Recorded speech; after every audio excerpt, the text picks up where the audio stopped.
Hey, what's up guys, SPSnake here, bringing you guys another Advanced Warfare video here today. Today you will be watching a pretty beast gameplay, playing some uplink on the map Sideshow.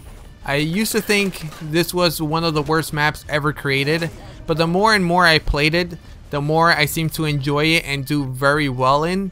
And you guys are going to see pretty much just total destruction. I got a lot of kills, very low deaths, and is going to tie into the topic for today. As you guys are seeing from the title of this video, it's going to be about how to increase your KD.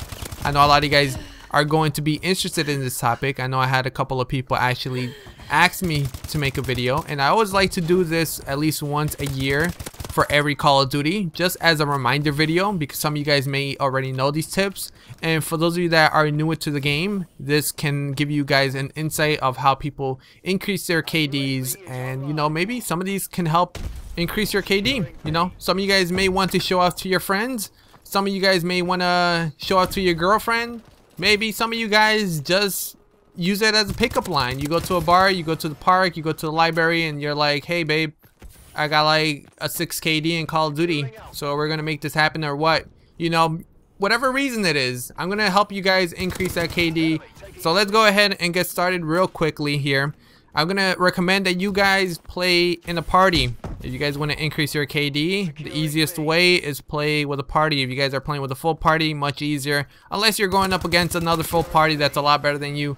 Other than that, you're facing complete randoms, disorganized teams, and you guys should be pretty good. You just want to make sure to spam all the UAVs, the system hacks, especially the system hack. That will really annoy people. It'll just clear out the good players, leave all the newbie players, because for some reason all the newer players, they don't like to quit out, either because they don't know how to quit out or they just don't really care about the KD. So it's just better for you. You get more kills, low deaths, you let the kill streaks do the work for you. Have a lethal kill streaks like the Warbird or the assault drone, or whatever you feel like is the best kill streak for you. Use that, let that thing do the work for you. And since we're talking about kill streaks, we're going to move on to the second tip. That is, let the kill streaks do the work for you. You don't have to be out there in the middle of the map trying to get gun kills. If that's your thing, that's your thing. But just know that if you're trying to get a really high KD, a lot of the times, no matter how great you are, you're going to get caught off guard by a newbie camping in the corner. And it's just much easier to play a little bit more passive. Let the kill streak do the work for you. Also tying into playing with a team. If you're playing something like Domination or Hardpoint, you guys can communicate, capture the flag together. Makes it much easier. You never want to solo cap, because that is a for sure death. You're not going to survive a lot of the times, and you're just going to get upset, lose your kill streaks, don't get that soul drone, and you're going to miss out on free, easy kills. So playing with the team, using kill streaks, letting them do the work for you is going to be the best way to go. So some of the kill streaks I recommend, that I personally use, that you guys are seeing in this gameplay, is the UAV, which in my opinion is probably the strongest kill streak in Call of Duty history. It's just so easy to acquire. Apart from that, in Advanced Warfare, you can put the support attachment, and the threat detection just makes it 10 times better. And it just helps you in so many ways. Some of the ways that can help you in is knowing the map flow, knowing where people like to hang out, knowing where they like to run through, pinpointing their exact location if they're not running low profile, which at this point in time, many people aren't running low profile for some reason. I recommend you guys run it, but a lot of people aren't running it. And even if half of the team is running it and the other half is not, just with the half that's not running it, you get a general idea of where people are spawning as well. That takes it to the next point. It teaches you guys to spawn. It's one of the tools you guys can use to learn all the spawns within the map. And overall, it's just a very, very good kill streak to have. The mini-map is already important enough. It has a lot of information that you guys want to use. And with the UAV, it makes it so much better. So highly recommend you guys use the UAV. Moving on to some other kill streaks I would recommend is something like the assault drone, the Warbird, the bombing run. The assault drone is just very easy to acquire. It doesn't take too many points, and I feel like it's going to get you the most kills out of all the kill streaks in Advanced Warfare. Very easy to use if you guys want to use it manually. If you guys don't, it's still very good. It can handle its own, and it gets a pretty good amount of kills. If they had blind eye, then I'll recommend you guys use it manually because you can still see the enemies rather easily. It doesn't really take too much skill to use it, and apart from that, it's just gonna keep you away from the battle, so you guys can just use the assault drone, focus on just getting kills, and even if someone finds you, you're only going to get 1 death, while the assault drone is going to get you anywhere from 5 to, I'll say, like 10 kills or so, depending on how good you are in actually shooting the enemy, and as well as if you spawn trap them or not. You know, just depends on the group of enemies you're going up against. The Warbird, very good. Bombing run, another very popular one. Other than that, the other ones is pretty much personal preference. I don't like to use anything other than these that I just recommended. Moving on to another tip that I would recommend you guys do is use a strong weapon, and don't just use any strong weapon. Use a strong weapon that you feel comfortable with. So for example, BAL being one of the strongest weapons in Advanced Warfare. If I don't feel comfortable with it, I won't use it. I'll use something else. Maybe I feel more comfortable with a submachine gun. I'll use the ASM-1. If I don't feel comfortable with either or, I'll use something like the RIP, which I'm using it in this gameplay. So just whatever you feel comfortable with, something that just fits your play style.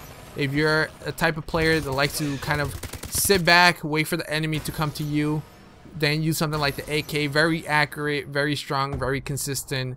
If you guys like to kind of run and gun and at the same time sometimes sit back, something like the BAL will help you guys out. And if you're just a full-on rusher, the ASM-1 is probably going to be the best way to go. Now moving on to the next one is going to be use something like low profile, blind eye, silencer. Those are very good perks / attachments to use. The silencer keeps you off the radar as you're firing. Using it as a combo with low profile, you're pretty much invisible to the enemies. And some people like to rely too much on their UAV. Even though it's very strong, you have to be very careful and aware of how many people are running low profile on the opponent's team. So if your opponent is not aware of how many people are using low profile and silencers on your team, then you could take advantage of that. A lot of times you're going to catch them off guard as they're running, and that is the best feeling in the world. Blind eye is something I like to use nowadays, especially when I'm playing solo. Mainly because a lot of the times you're going to have people that aren't very good on your team, and people are going to pick on them. The good players are going to continuously get kill streaks, and you don't want the kill streaks to kill you off your kill streaks. So blind eye is very useful to maintain a kill streak, and after their kill streak is gone and you're able to maintain yours, and you're able to pick off a couple of people, thinking that, you know, because once someone has something like the Warbird up or the Paladin, they start running aimlessly, thinking like, oh, everybody's probably hiding in a corner or whatever, hiding inside a building, and you're out there still running and gunning and taking people out, and you're like, whoa, what the hell? You know, you catch them off guard. Again, catching people off guard is going to be your best bet. Now moving on to another tip that I have for you guys, this one is a very useful one, is play a bit more passive. So if you want to increase your KD, you don't want to just rush aimlessly. I know some of you guys like to do that. I like to do that myself. Sometimes it works, sometimes it doesn't work. I feel like if you want to be consistent and increase your KD, you have to play a little bit more passive, sit a little bit more back. Let your kill streaks do the work for you.